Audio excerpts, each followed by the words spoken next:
Hey, everybody, it's Greg Harrelson here with Century 21, the Harrelson Group, and of course with my co-host Abe Safa, also with Century 21, the Harrelson Group, and just want to share some additional information on what's going on in the real estate market right now. It's December. Abe, the year is flying by, right? It's hard to believe. It's hard to believe, and it's kind of nice to see the new year. I think that there's going to be a lot of people welcoming the new year more so, and happy to see a new year more so than they have in quite a many years.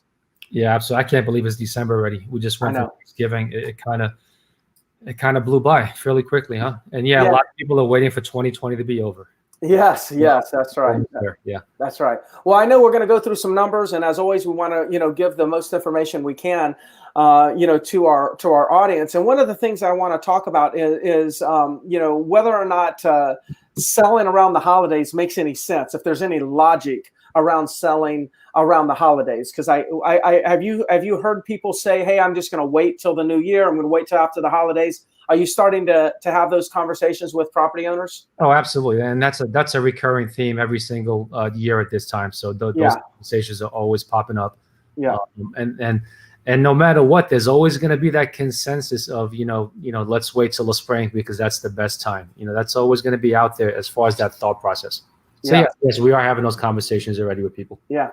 And we've discussed it. I remember you've shared this information in the past, that when you break down every single month of the year, you see that there's not a much difference between the best selling month, meaning the month that the most transactions actually sell or close, versus the month that has the least. There's just not that much of a difference.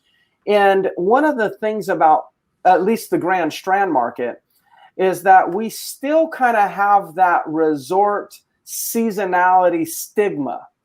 But let me tell you, if I go out on the highway right now, it feels like on the bypass, it feels like it's almost summertime. It surely feels like it's late spring when you take in consideration the traffic. It's there's just a lot of people here all year round. So the seasonality aspect of Myrtle Beach is nowhere near what it's like. And I've lived here just about all my life. I lived here before there was a bypass, that there was only business 17. And so now it's like business 17, or the bypass almost feels like business 17 today. But I did want to just, Abe, before you jump into the numbers, kind of touch on selling around the holidays, pros and cons. Okay. And you should be selling whenever selling's appropriate for you. But I just wanted to give you a few thoughts. There's a law out there we call the law of supply and demand. It's a very basic law. And that is that assuming the demand is strong, which it is in this market, when supply decreases and demand stays the same or increases, which it's doing right now, prices go up. So here's what's going to happen in December. December will be the month of 2020 that we may see some of the lowest inventory levels. And the reason will be because there's a lot of people that in a normal month would be listing their properties for sale today, but they're saying, I'm just going to wait till after the holidays. So there's a ton of people that are wanting to sell, but they feel like there's no buyers in the market. So they're going to wait till January to list the property. So what does that mean? What that means is in December, there'll be good demand, but lower supply. So for the few people that do list their properties in December, two things are likely going to occur. They're going to sell it faster, and they're going to sell it at a higher price. Now, let's think about January. So January, the conversation is going to be, okay, we need to get this on the market. We want to make sure we're on the market and ready to go for the early spring. So all the people that wanted to sell in January are going to list in January. And a big portion of people that want to sell but are holding off in December are going to list in January. So January becomes a huge listing month where the demand remains constant, but the supply goes up. So when the supply is going up and demand stays the same, that's where prices can be slightly less. Now, listen, the market's phenomenal. We're not talking about market crashing. We're surely not talking about taking a low price. We're just saying that there are some advantages of being on the market when no one else is on the market. But I understand, like as an owner of property, I understand the thought of like, you know, Abe, I don't want to have a lot of people walking through my house during the holidays. Well, guess what? You won't, because the supply will be lower. There'll be fewer buyers in the market, but the buyers that are in the market, they're not lookers. They're actual buyers. Anybody looking at property around the holidays is looking to buy a property. Like they're looking for a relocation. They've already sold something up north and they have to buy something. So if you want to have fewer showings and you want to have a higher quality buyer prospect looking at your property, that's the advantage with December. Now, if those things don't matter, believe me, the market's going to be good at the beginning of next year also. But I just thought we would address that for people that are asking that question. Any additional anything you want to add to that, Abe? Yeah, I mean, I think that was well said. You know, supply demand, you know, I've been in sales my whole life, and that's always a critical thing to look at. I want to look at how much demand is out there and what our competition is. And just like you said, this time of year, especially this year, with inventory being as low as it is, we haven't seen this low inventory since 2007, right? So the demand is still there, but the inventory is not, you know, so this is the ideal time to be a seller. Now, I do want to add one other thing though, having to do with the holidays. And a lot of people kind of are surprised when I tell them this. You as a homeowner have total control of how the process goes. Right. So a lot of people I talk to, like they're always surprised by when I tell them, like, look, you're in total control. If you don't want showings the week of Christmas, don't have showings. We can just block out your house and have zero showings. If you only want showings 3 days out of the week, there is no cookie cutter process for every single home that we sell. You know, one of the things I do with my clients, and I know you do because we both talk about it all the time, is we actually sit down and say, okay, well, how do you want this to work out? Like, how do you want this to play out for you? Do you want a 24-hour notice for showings? You want a 48-hour notice for showings? Any particular days you don't want to be bothered?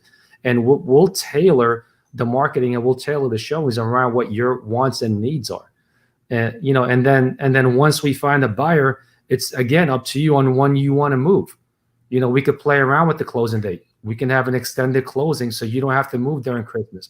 We can close and you can lease back your house for a month or two until you get moved. There's just so many different variables that we have control over. And it does take an agent with some experience that has been through a lot of these different scenarios to be able to suggest those to you. But that's the biggest thing, is you have total control of how you want the whole process to work out. That's a great point. That really is. And I'll just, the only thing that I'm going to add to that is that when there's no competition, the buyers will comply with your wishes. Like, in other words, if you say only showings in the afternoons on Wednesday and Thursday, the buyers will rearrange their schedule to show up at that time. Now, if there's a lot of competition on the market and there's 5 homes on the same block for sale, and we say, hey, look, we don't want to show it but Wednesdays and Thursdays in the afternoon, the buyer is going to be like, forget that. The agent's going to be like, forget that. We'll just go look at the other 5 that's on the market. So as agents, we're always going to try to figure out what is it how can we make the best experience for you? How can we get the property sold, but also kind of like do it the way that you would like to do it? Right now, when there's low supply, you're in control. You're really in control, and you will not turn the buyers away. The buyers and agents will jump through hoops just to show your property. And I just want to mention, if any of you, by the way, if any of you are thinking about selling and you're not making a move right now, you're like, hey, no way, I'm not going to put it on the market right now. You might not even put it on the market for a month or two. Please reach out to Abe and I and just let us know, because I'm compiling a list of properties that are likely to be coming onto the market, and I'm matching those properties with our backlog of buyers that we have. We have a backlog of buyers that are waiting for certain properties. So there could be a scenario where you may reach out to me and say, hey, I'm not going to do anything right now. And believe me, I won't ask you to list it. Just let me know that you're thinking about it. And what I'll do is I'll keep you on a list. And then when I see it, and when I match up one of our buyers that are in the backlog, if they're really interested in a property like that, then we can talk about it, and there's a chance that we could have the property sold just through that conversation. Again, we won't be putting it on the market. It's not a coming soon listing or anything like that. It's just you letting me know that that you're open to the conversation, and then we'll kind of work from there. Yeah, especially right now with inventory as tight as it is. Yes. I've got a couple of properties right now where the sellers, we've kind of made some special arrangements for them, so they're not bothered right now through Thanksgiving and going into Christmas. So their number is showing that their allowance is limited. And I'll tell you what, the agents that have buyers are blowing up my phone. Abe, how can I get in there? Yes. When can you get me in there? So sellers do have the leverage right now because there's such limited inventory. Yeah. And I even went up to you today. Remember, I came up to you today and I said, okay, we have a buyer. They're looking for a condo. So it just happens to be a condo. They're looking for a condo in the Ashworth. There's nothing on the market for them to look at. So I went into my database and I found, okay, in the last 6 months, I was talking to a few people in Ashworth that had contemplated selling. They haven't made their move. They're not ready to list it, but I'm reaching out to those people just to say, hey, look, just letting you know, we've got a buyer that's on a list waiting for an Ashworth. So if you're thinking about it, then let me know, and we might be able to match you up right now and not even have to go through a bunch of showings. And then I went to you, and I think you may have had a few Ashworth buyers, or not buyers, but sellers that you had talked to. And so those are the things that we're trying to do to not only help our sellers, but also help the buyers that are out there like desperately looking for properties. Yeah, I mean, that's what we do, try to match up buyers with sellers. That's right. Well, let's go through the numbers. Let's see what we got. I'm sure that the market's still going to show that it's strong because that's what we're experiencing as real estate agents. But it's always good to kind of keep our finger on the pulse. Absolutely. And I went back as a reference. So these are numbers. I'm pulling them up right now. We're going to start off with single family homes. And you'll see on the market, 5,127 homes, 2628 of those are pending. So that's a 51.26%. Now I went back and pulled last year's December 1st numbers. So okay. just to have because we keep going like week after week, but I want to kind of put things in perspective for people of what the market is now relative to what it was a year ago. So if we look at last year's December 1st numbers, there was 5,179 homes on the market. Okay, so not too far off, but only 1,726 were under contract. So almost 1,000 more homes under contract right now than there was last year with around the same number that were available for sale. So that percentage was 33%. So now that 33% is what the normal number has been every single month for, God, maybe 5-6 years for now so far. But all of a sudden this year, since COVID started, we have seen these numbers go through the roof. And that's just a testament of how much demand is out there right now for homes. That's an extraordinary. Now, I bet you, and I'm not asking you to do this, but I bet you if we looked for the last 10 years, we would never see that type of rapid growth in any of the years in the last 10 years. I mean, that's extraordinary. That's like going from 0 to 1,000, like really, really, really fast. So that puts things in perspective for me, of course. Yeah, to see anything close to these kinds of numbers, we'd have to go back to 2006, right? Mm-hmm. With the bubble that we had in 05 and 6. Yeah. To see anywhere near these kind of numbers. Okay. So let's look at, let me move this over for a second. Let's look at resale. So resale numbers, 2594. This is all just already owned homes, not new construction. So their resales, 2594 on the market, 1204 pending. That's 46.41%. So when I look at last year's December, I didn't have it broken down by resales and new construction. I just had an overall number. Yeah. So that's still significantly higher than the 33% that we've been used to seeing over the years. And new construction, we're going to see very comparable numbers in the sense that it's still really strong. 56.22%. Of the homes out there on the market right now are under contract. Wow. Incredible. God, can you imagine? Like, I don't even know what I'm going to do if I see 60%. But I just You're to gonna sell touch your on home. just to touch on that, by the way, I do not think in the next 90 days, I do not think these things are going to change. I don't think it's going to get softer. I don't see anything in the near future that says we're going to see increasing inventory. As a matter of fact, I was talking with the agents within the company today that we need to be prepared that it's potentially like decrease in inventory. We're actually doing a lot of sales right now, and we checked in the company where we've got a buyer for a particular property, is qualified, got a pre-qualification letter, or has cash, even better. And there's no properties on the market. So we're calling for sale by owners to see if they'll cooperate. Most for sale by owners will cooperate. And we're just taking the buyer over to the for sale by owner and doing the transaction. We have sold more for sale by owner properties as agents in 2020 than we've probably done in any year, maybe any year in the history of my being in the business for 20 plus years. Yeah, the buyers are here and they want homes. Yeah, So and our job's to find them. Mm-hmm. All right, so let's look at the condo market real quick, because this is a number. I know you said that you don't expect numbers to change, and I agree. Single family homes, I just don't see where the inventory is going to come from. I know builders out there are scrambling to get homes up as quickly as possible, but when we look at the condo market, you would think that's a number that should be slowing down or losing some steam, and it's just not happening. 37% of all condos out there on the market right now are under contract. Last December, that number was 23.8%. Mm-hmm. So now it's 37.25%. So extremely strong. Yeah.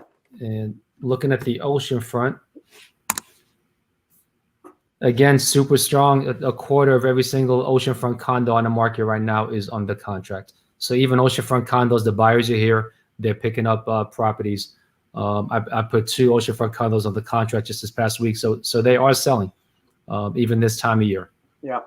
Yeah, and they're going to continue. So I think that's the market where anybody that wants to sell right now, because they kind of have a poor cash flow just because of the rentals are lower.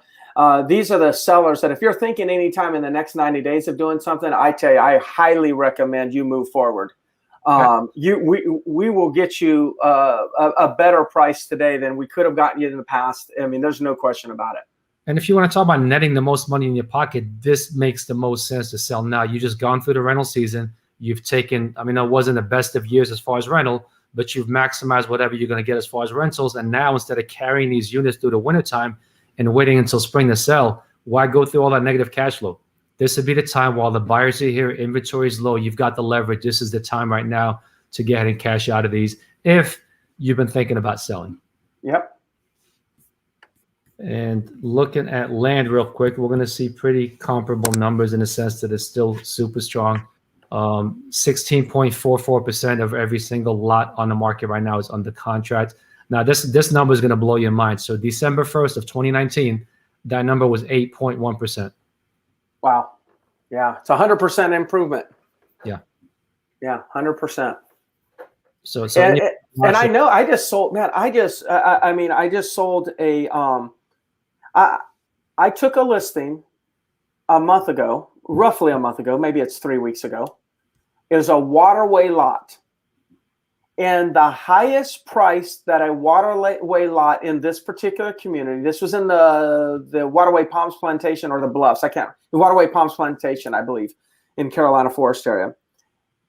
Or maybe it's the Bluff. But anyways, either way, I put the highest price I think at that time was $320.